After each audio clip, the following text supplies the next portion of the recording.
Cute. Mm, mm.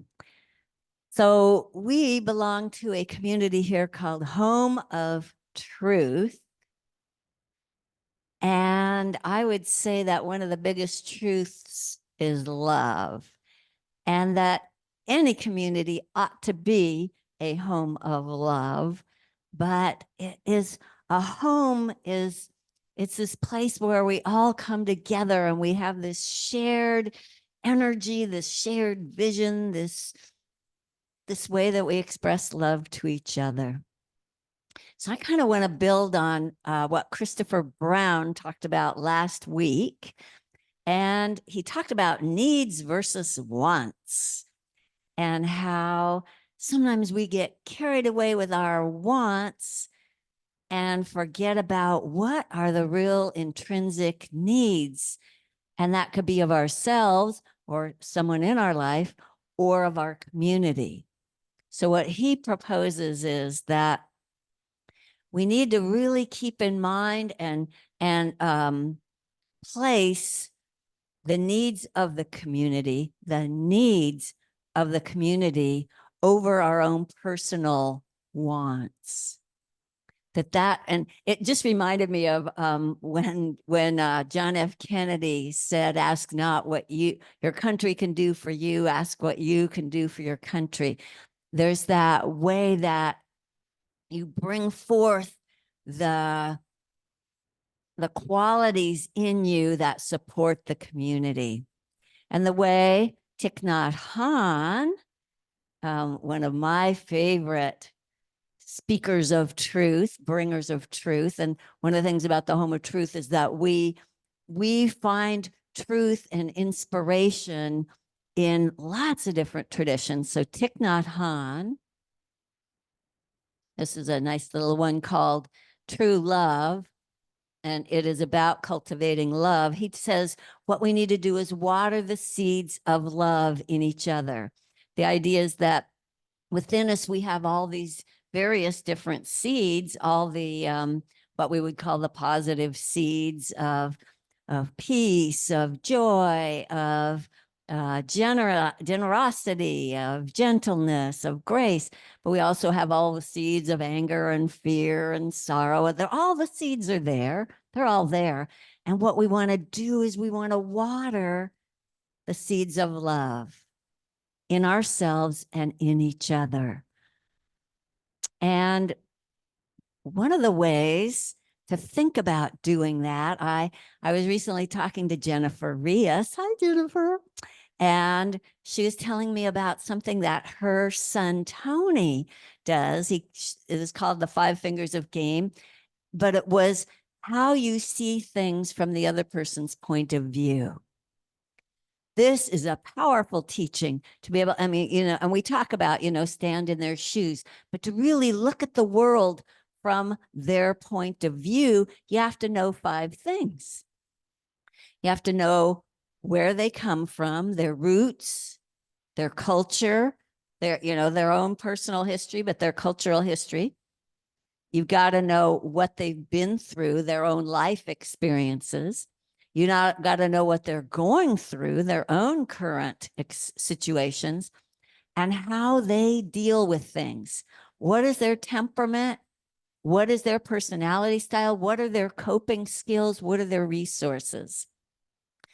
And as you allow yourself to know this person and know these things, then you really can see them from you can see their point of view, and that gives you the opportunity to water the seeds of love. And Thich Nhat Hanh talks about Maitri, which is loving kindness, and he says it's not just the intention to love, it's the capacity to love, the capacity to make the other person happy, blooming like a flower. That's how he says it, and I love that. So back to Christopher Brown, he asked us some questions last week. He said, how peaceful and loving are you? Good question to reflect on. How quickly can you return to peace when waves have rocked you? Mm. And how do you find your way back to the door of the beloved, to the door of your own heart? How do you find your way back? This is a great question to ponder. Uh, I love that. And one of the ways that I'm going to suggest is we look for inspiration. And that's one of the reasons that we have somebody come up here and speak every Sunday, because we want that information. We want to hear words and ideas that inspire us. So I'm going to give you some from our own speakers, our own people that come up here. And one of them is Reverend Jacqueline Edwards. And she said, I quote, "Walk the world with your ministry. We are each called upon to be in a sweet and sacred way, that we are a healing presence saying, use me." Mm, mm. That sweet and sacred way, that we are a healing presence saying, use me. So that's very inspiring to me. And then we have Reverend Catherine Sachs. She said, our mission is to delight in the world while we keep tethered to the heart of God within us. Ooh, to delight in the world while we keep tethered to the heart of God within us.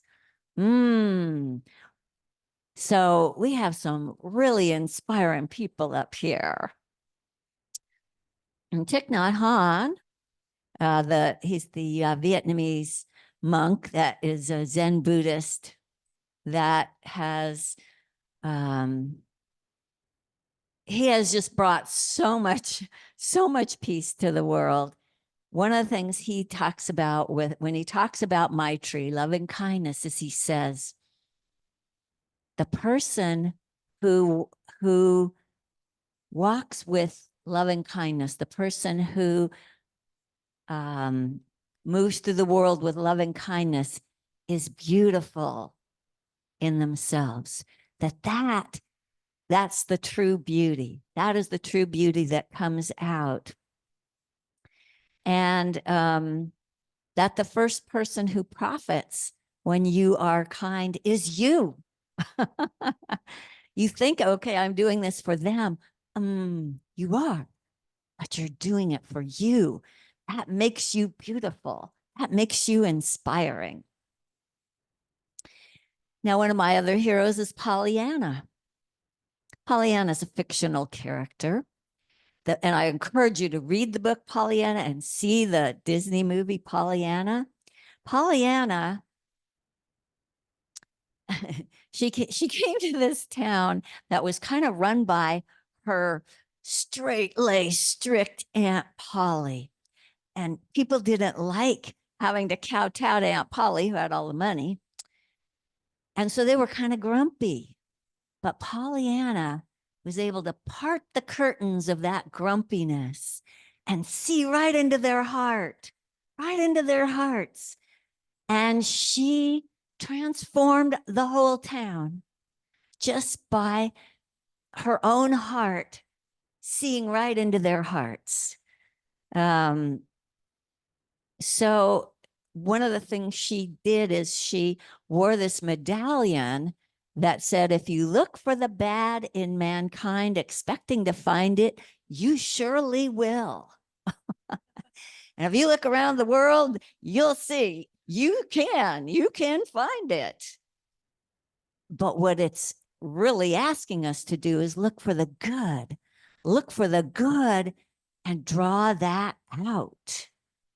And even when it's buried by the grumpy or the critical or the controlling, however that person's showing up, because we can't control other people or the weather or the world or whatever, but we can reach in there and see their divine spark.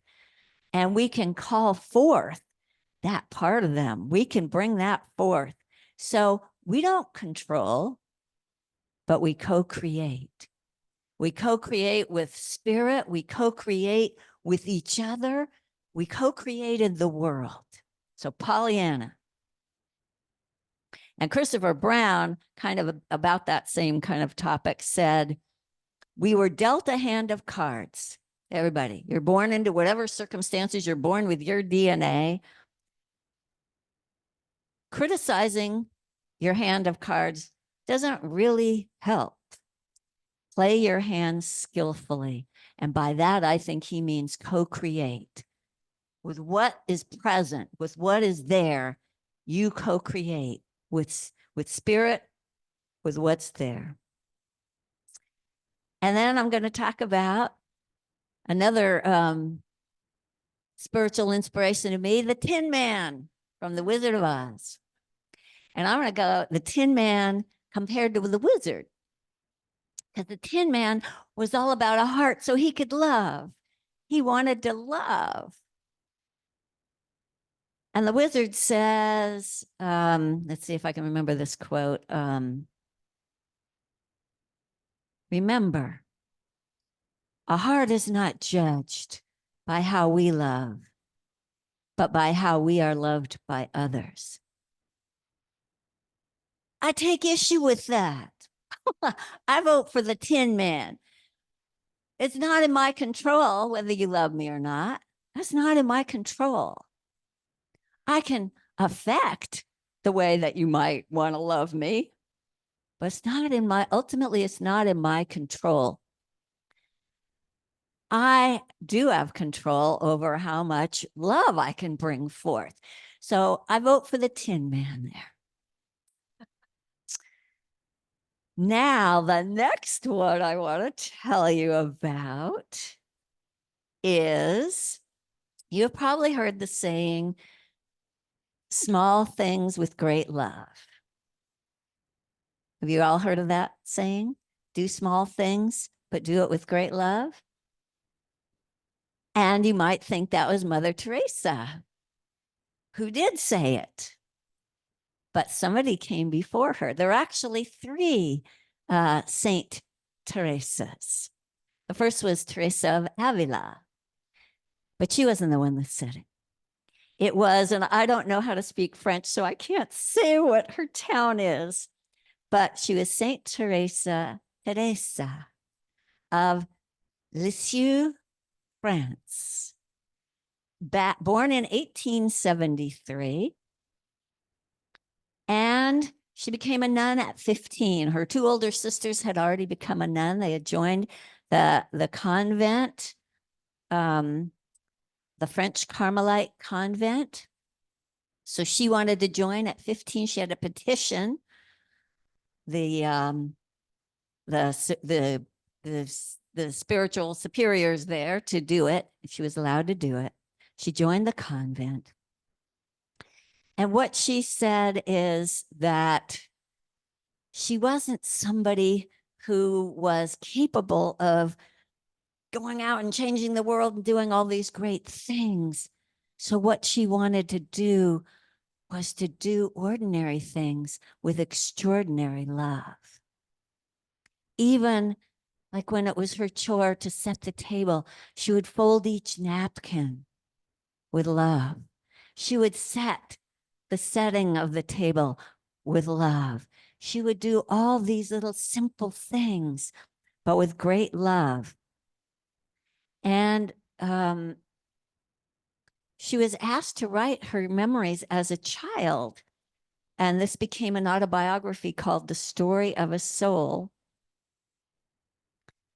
And she wrote things like, our Lord does not look so much at the greatness of our actions, nor even their difficulty, as at the love with which we do them.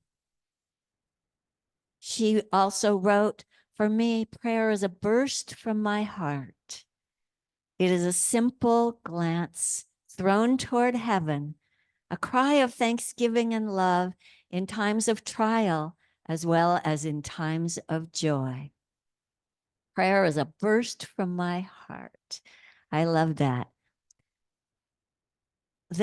She was called the little flower. She died at the age of 24 of tuberculosis. But even though that last year of her life she was struggling, the nuns had asked her to write, and she continued to write these ways in which we can do ordinary things with extraordinary love. She was canonized in 1925, less than 30 years after her death. She was made a saint, Saint Teresa. And she's the one that's her way is called the little way, the little flower way. So she is somebody that I think is very inspiring. And we're not all going to get to be the president of the United States or what? Thank God. Okay, yes, thank God. Marilyn says, thank God. We're not all going to get to do be in these lofty positions, but we can do our simple things with love. I find that very inspiring. My one last person I want to talk about is Phyllis Greenwood. She was my therapist. And at a time when Jim and I were having a extremely difficult time with each other, she gave me this assignment. She said, because we were having trouble communicating and all kinds of stuff. And she didn't say, write down all the things that you want to ask from him. She turned it around. She said, write down the 10 ways you can be a better wife. The 10 ways you can be a better wife. And I was like, what? And I said, well, does Jim have to do it? And she said, no. She said, no, he does not have to do it. And the reason is but he might want to. But the reason is because no matter what the other person is doing, I have a choice to come from love. If I say, yeah, I'll be loving when you do X, Y, and Z, that is not my tree. Thich Nhat Hanh says, you don't do it. And that's what Christopher Brown said. Love is not contractual. Community, what does he say? Something is not contractual. It's relationship is not contractual. You do it because that's your spiritual path. We don't know what the other person's spiritual path is. How do we know? Your daughter suddenly gets married. How do we know? We don't know what their spiritual path is. We're here to do our spiritual path. So Phyllis said to me, you write down 10 ways you can be a better wife. And if you want, you might share them with Jim. So I did. I did write those down, which of course made me have to look through his eyes, right? Back to that whole idea of the five, what was it called? The 5-finger game. I had to know what's going to make him happy. So I wrote them down, and it was really kind of exhilarating writing them down. I really kind of got into it. And I decided, well, I'm definitely going to share them with him. And him just even hearing them transformed things. Just even hearing them transform things. And I did, and I started immediately doing them as well. I didn't just write them down. I immediately put them into practice. I manifested them. What is our thing? Manifesting love. I manifested them. And he wrote his down too. I didn't tell him, but I did. I did. I totally recommend it. I did suggest he might want to do it. But just the sharing made him want to do it. And it was an amazing transformation. It was an amazing transformation. So I offer you this, and it can be spouses, but might be your child. It might be your mother, your father, your friend. It might be it's anybody. It could be anybody. But the challenge was really liberating for me to think of it that way. It was liberating for me. I didn't have to wait around and depend on him to do X, Y, and Z that I wanted him to do for me to be happy and loving. Whoa. Okay. That's power. That's freedom. That's liberation. So I really recommend this practice. All right, let's go back to Christopher's original questions here. How peaceful and loving are you?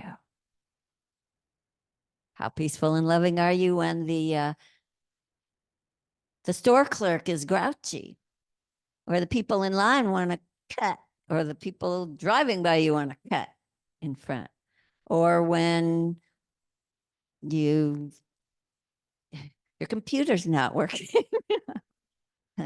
All kinds of things. Anyway, how quickly can you return to peace when the waves have rocked you? How do you find your way back to the door of your beloved and the door of your heart? Okay, I got a couple ideas.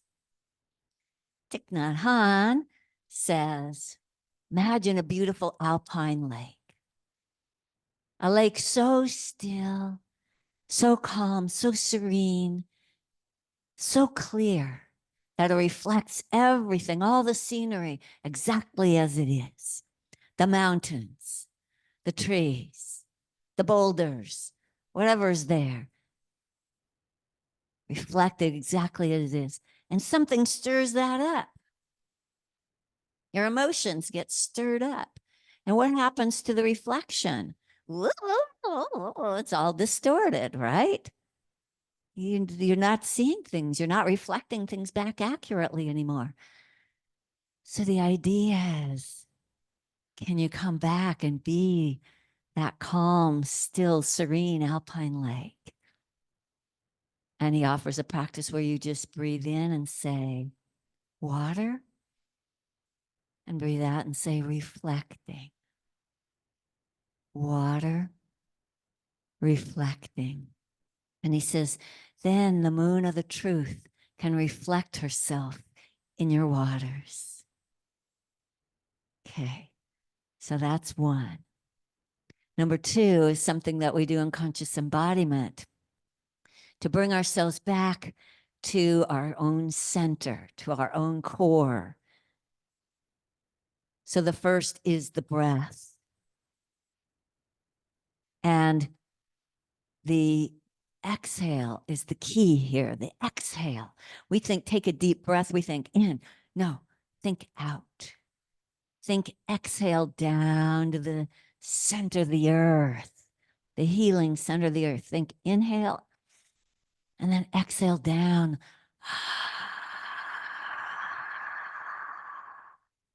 Down into the earth, grounding you like the tree roots, and breathing up like the branches in the trunk of the tree reaching up, and breathing down into the earth, grounding you. And then imagining the space around you, behind you, equal to the in front of you. Your awareness of space behind you equal to your awareness of space in front. Awareness to the left equal to the space on the right. And the space above equal to below you here in this bubble of love, of peace, of groundedness. And think this, the grace of gravity, allowing you to rest in the lap of Mother Earth. Ah, yes. And then think of a quality that you would like to cultivate in yourself. Maybe it's love. Maybe it's gentleness. Maybe it's generosity. Maybe it's peace. Whatever that quality is, your mind asking your body if there could be a little more love, peace, ease, spaciousness, whatever it is, what would that be like? The mind coming together with the body. That's our 4-part centering. And my favorite Thich Nhat Hanh piece is every breath. So you let your breath be the invitation to come back to peace, to come back to love.